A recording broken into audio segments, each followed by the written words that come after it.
Welcome दोस्तों, the Indian choice के session में आपका बहुत बहुत स्वागत है। दोस्तों, अगर आप एक मैन्युफैक्चरिंग इंडस्ट्री में वर्क करते हैं या वर्क करने के लिए सोच रहे हैं तो आज की वीडियो आपके लिए बहुत इंपॉर्टेंट है। दोस्तों, आज की वीडियो में मैं आपको बताने वाला हूं take time, cycle time, lead time and throughput time के बारे में। लेकिन कंटेंट को पूरा समझने के लिए दोस्तों इस वीडियो को लास्ट तक जरूर देखें। और वीडियो स्टार्ट होने से पहले मेरी आपसे छोटी सी रिक्वेस्ट है, यदि आपने हमारे चैनल को सब्सक्राइब नहीं किया है तो प्लीज नीचे दिए गए रेड कलर के सब्सक्राइब बटन को प्रेस कर दीजिएगा और बेल आइकन को भी दबा दीजिएगा ताकि हमारी आगे आने वाली वीडियो का लिंक आपको मिलता रहे। और वीडियो पसंद आए तो प्लीज से लाइक करें, शेयर करें। और दोस्तों, अब मिलते हैं वीडियो के बाद।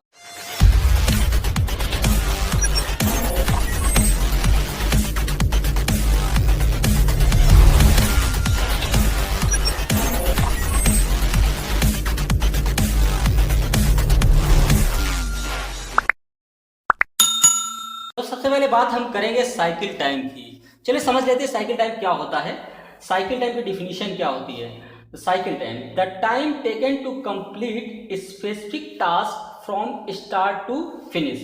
मतलब एक स्पेसिफिक टास्क को पूरा करने में लिया गया समय ही साइकिल टाइम कहलाता है। चलिए इसे हम इंडस्ट्रियल वे में समझते हैं कि हमें एक पीस को बनाने में जितना समय लगता है हम उसे कंप्लीट साइकिल टाइम कहते हैं। हम साइकिल टाइम को स्टॉप वॉच के थ्रू भी हम कैलकुलेट कर सकते हैं। चलिए दोस्तों समझ लेते हैं कि साइकिल टाइम को फॉर्मूले के थ्रू कैसे निकालते हैं। तो साइकिल टाइम का फॉर्मूला क्या होता है।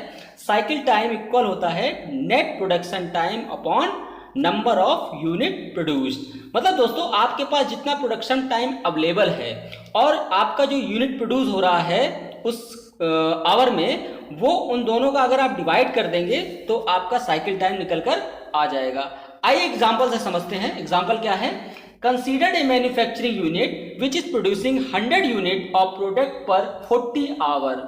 मतलब एक मैन्युफैक्चरिंग यूनिट है जिसमें 100 डिवाइस बन रही हैं 40 घंटे में। तो चलिए इसका साइकिल टाइम कैलकुलेट कर लेते हैं। साइकिल टाइम हम फॉर्मूला होता है, साइकिल टाइम इक्वल होता है net production time upon number of unit. तो हमें यहाँ पे क्या है, नेट प्रोडक्शन टाइम कितना दिया है 40 आवर।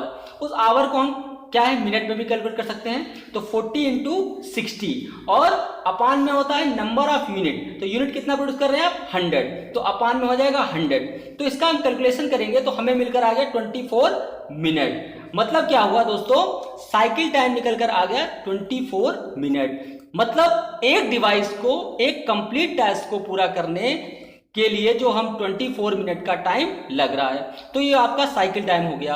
जनरली साइकिल टाइम को हम सेकंड में ही नोट करते हैं। दोस्तों आई होप आपको साइकिल टाइम समझ आ गया होगा। अब हम बात करते हैं टेक टाइम की। टेक टाइम क्या होता है। It is the maximum acceptable time which meet the customer demand. मतलब ये वो टाइम होता है जिसके थ्रू हम कस्टमर डिमांड को कंप्लीट करते हैं। दूसरे शब्दों में समझ लेते हैं, the rate to which a company need to produce the product to satisfy the customer demand. Means customer की डिमांड को पूरा करने के लिए किस दर से कंपनी को प्रोडक्ट को बनाना पड़ेगा, यही होता है टेक टाइम। एक पीस को बनाने के लिए आपके पास कितना मैक्सिमम टाइम अवेलेबल है वो होता है टेक टाइम। इसका मतलब यही होता है कि एक पीस को बनाने के लिए मेरे पास कितना मैक्सिमम टाइम अवेलेबल है। चलिए इसका फॉर्मूला देख लेते हैं। टेक टाइम इक्वल टू होता है net production time upon customer demand.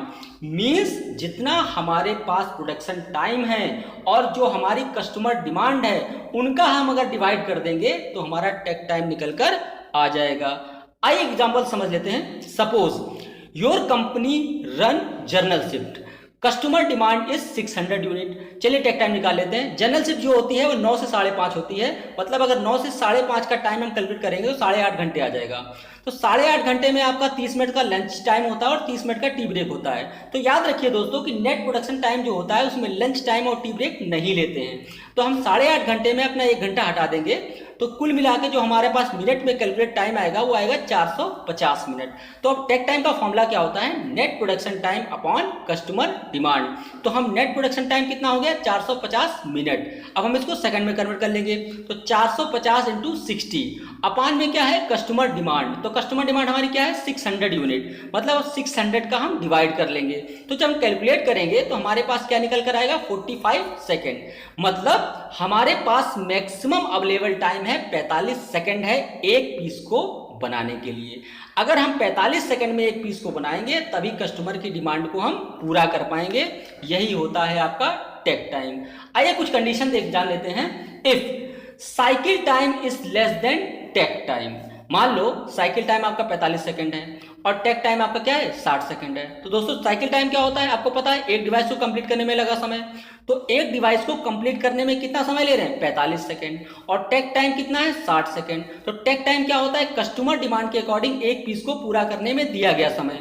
मतलब कस्टमर आपको 60 सेकंड दे रहा है एक पीस को कंप्लीट करने के लिए और आप 45 सेकंड में एक पीस को कंप्लीट कर रहे हैं। तो इसका मतलब क्या है, आप कस्टमर डिमांड से भी ज्यादा पीस बना रहे हैं। मतलब कस्टमर को जितना प्रोडक्शन नीड था उससे भी ज्यादा प्रोडक्शन हो रहा है। तो यहां पर कौन सी सिचुएशन होती है, यहां पर ओवर प्रोडक्शन की सिचुएशन हो जाएगी। अब नेक्स्ट टर्म की बात करते हैं। अगर साइकिल टाइम आपका ग्रेटर देन है टेक टाइम से, मतलब अगर साइकिल टाइम टेक टाइम से ज्यादा है तो क्या होगा दोस्तों, वहां पर कस्टमर डिमांड फेल हो जाएगी। कैसे, सपोज दैट साइकिल टाइम मान लीजिए 60 सेकंड है। तो साइकिल टाइम क्या होता है, एक पीस को कंप्लीट करने में लगा समय।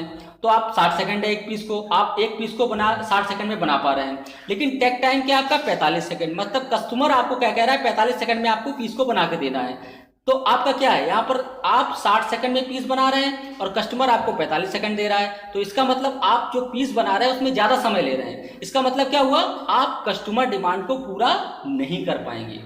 थर्ड सिचुएशन हम बात करते हैं, cycle time equal take time. मतलब मान लीजिए साइकिल टाइम आपका 45 सेकंड है, टेक टाइम आपका 45 सेकंड है। तो क्या होगा, अगर हमारा साइकिल टाइम और टेक टाइम, मतलब आप एक पीस को बनाने में 45 सेकंड ले रहे हैं और कस्टमर भी आपको कह रहा है कि 45 सेकंड में ही आपको पीस बनाकर देना है, तो यहां पर क्या होगा, दोनों इक्वल होगा।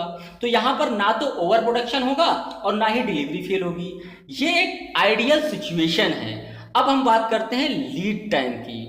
आइए डिफिनेशन डाल लेते हैं। लीड टाइम को समझने के लिए हम एक छोटा सा टर्म समझ लेते हैं। सपोज एक आदमी है, उसे 10 तारीख को एक ऑर्डर किया।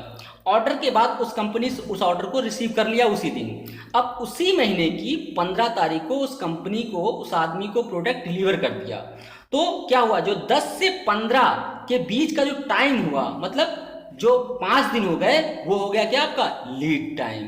तो इसकी डिफिनीशन क्या हो गई, the time from receiving the order to delivery of the product. मतलब ऑर्डर के रिसीव करने से लेकर डिलीवरी तक का जो टाइम होता है वो क्या कहलाता है, आपका लीड टाइम कहलाता है। दोस्तों अब बात करते हैं थ्रूपुट टाइम की। इसकी डिफिनीशन रीड कर लेते हैं।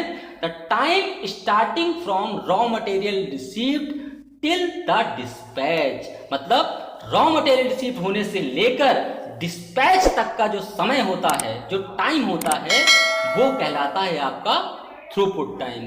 दोस्तों एक इंपॉर्टेंट चीज है, आपको नोट करने वाली बात है कि जो टेक टाइम होता है हम उसको स्टॉप वॉच के थ्रू कैलकुलेट नहीं कर सकते। बाकी cycle time, lead time, throughput time को हम स्टॉप वॉच के थ्रू कैलकुलेट कर सकते हैं। तो दोस्तों उम्मीद करता हूं आज का सेशन आपको बहुत पसंद आया होगा। अगर पसंद आया है तो वीडियो को लाइक करें, शेयर करें और हाँ, अगर आप हमारे चैनल में नए हैं तो प्लीज चैनल को सब्सक्राइब करना भूलें। धन्यवाद।